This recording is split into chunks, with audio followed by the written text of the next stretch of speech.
How's it going, everybody? This is BeatTheBush. Today, let's talk about very high yield savings account. Sometimes you might run across very high yield savings account where they advertise something like 2 to 6%. But typically, really high savings account only yield 1.05. So how come they're able to offer so much more? The deal with all these really high interest rate savings account is that there's always a maximum limit at which you can qualify for this high savings rate.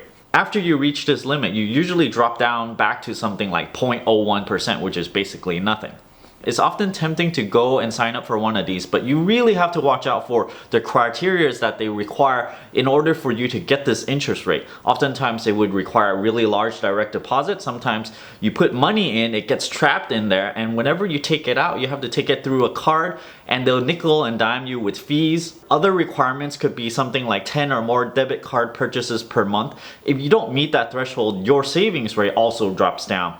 Another requirement is that they could have a credit card attached to the savings account where they actually require a minimum spending every month. And if you don't meet this minimum spending, well, you don't get that high interest rate as well. So really, on the surface, they advertise a really high rate. However, when you dig deeper, they make you do all these little things in order to qualify for it. By the time you're done with it, you have like a long list of to-do things every single month. And to me, this long list of requirements is a bit intrusive, and basically, it's not really worth your time. Let me go through 3 very high savings accounts just to show you an example. First, let's talk about Mango Savings, where they give you a 6% APR on up to $5,000. Well, at first glance, that sounds pretty good because 6% of $5,000 is $300 a year. If you go over this $500, well, you're not gonna get much. You're gonna get 0.1% on any balance over that. So this account requires a direct deposit of $800 a month. That's pretty hefty, and after 6 months, you're gonna get very close to the $5,000 limit if you never withdraw from this account. Setting up a direct deposit is somewhat of a hassle most of the time because you have to fill out all these paperwork,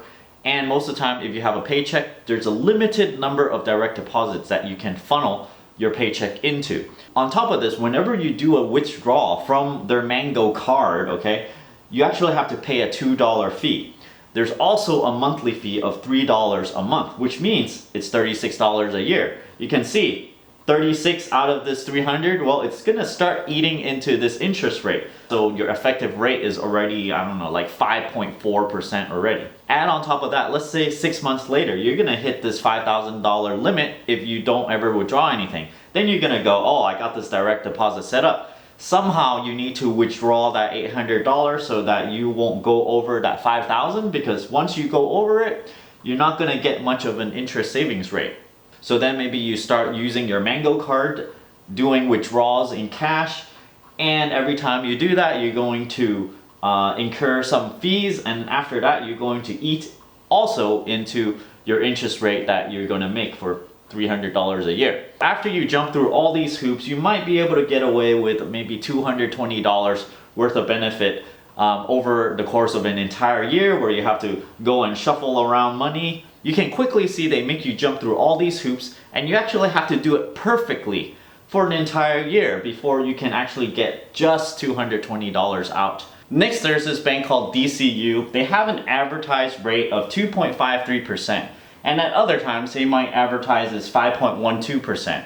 Wow, this sounds really great compared to 1.05%, right? But when you dig deeper, you can see that 5.12% is actually for the first $750, okay? That's really low.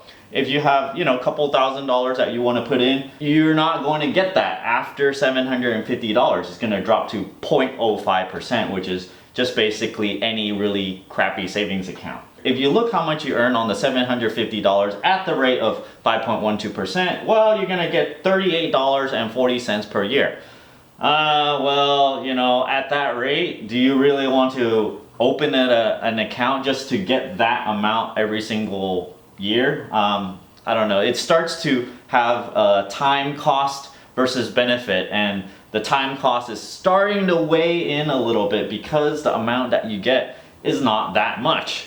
It's interesting to me how they somehow came up with this 2.53%. They really just used an estimated deposit of $1,500. I have no idea why they came up with this. Why do they want you to put in $750 and think that you're gonna put in another $750 for this 0.05 rate? So basically, yeah, you're gonna take this and then divide by 2, so then you get about 2.53%.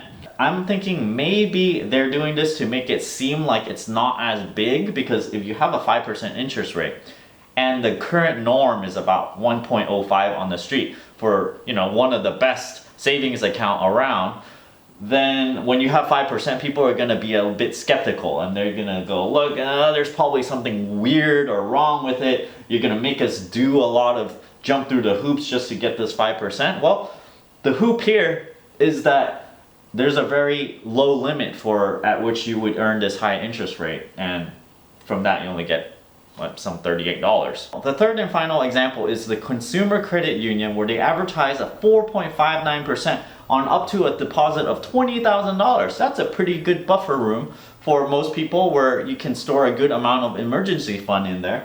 Then you can calculate, oh yeah, every year you can earn about $918 a year in interest. Wow, that's really good. And every month it's roughly about 76.50 cents per month. But the gotcha is in all the fine print, which is pretty hard to meet. Let me show you why. The first hoop you have to jump through is every single month you actually have to spend $1,000 on their credit card. $1,000 is a lot of money to spend. And if you are spending $1,000 on their credit card, it means you won't be getting the cash back you would if you use it on other credit cards. So in effect, that's an opportunity cost. If you get 5%, you're probably gonna get $50. So instead of $76.50 a month, you're really gonna get $26.50 a month if you're able to do the 5% cash back thing. The second hoop that they make you jump through is you have to use their online bank once a month. If you always use their online banking, that might not be a problem, but sometimes you just don't use their online banking. You forget, maybe 3 months in, you just go, I'm too busy, you didn't log in. Well, just because you didn't log in, you're not going to get this 4.59%. They do have different tiers. I think the next lower tier is like 3.59, where you have a $500 minimum spend and, you know, a couple of these requirements. But the point is, there's a long list of requirements. You have to meet every single one, kind of like you got to do a perfection thing where you have to do all of these in perfection before you can get this 4.59% for that single month. And you have to keep on meeting it every single month just to get that. The third hoop is you have to do 12 debit card uses per month. If you're using your debit card, you're not using your credit card where you're gonna get cash back. So that kind of takes away from using your credit card, so it's another opportunity cost right there. The fourth thing is your usual direct deposit or automatic clearinghouse thing. Well, setting this up is kind of difficult, and well, you should be rewarded somewhat for this as a sign-up bonus or whatnot, and if you have to do all these, it kind of nulls it out. So this 4.59% thing, it's kind of like, well, you got to do all this work in order to get this. And by the time you factor in all these things that you got to do every single month, I'm not sure if it's worth this amount, especially with this credit card thing here. The last hoop is, of course, e-statements. That's probably pretty easy to do, where you can just sign up for it initially when you sign up for the account. So I hope this helps you evaluate any kind of new savings account that you come across. You gotta be quite suspicious whenever it's way over the realistic interest rate of about 1.05%. Don't forget to check out my Audible link down in the video description below, where if you go through that link, you can actually get a free audiobook. And even if you cancel the free membership, you can still help benefit this channel. Don't forget to give me a like over here, comment down below. Let me know if this helps you evaluate some of these really high interest rate savings account that kind of looks fishy. I do have a Patreon link over here if you're interested in supporting this channel, and don't forget to subscribe over here. Thanks for watching.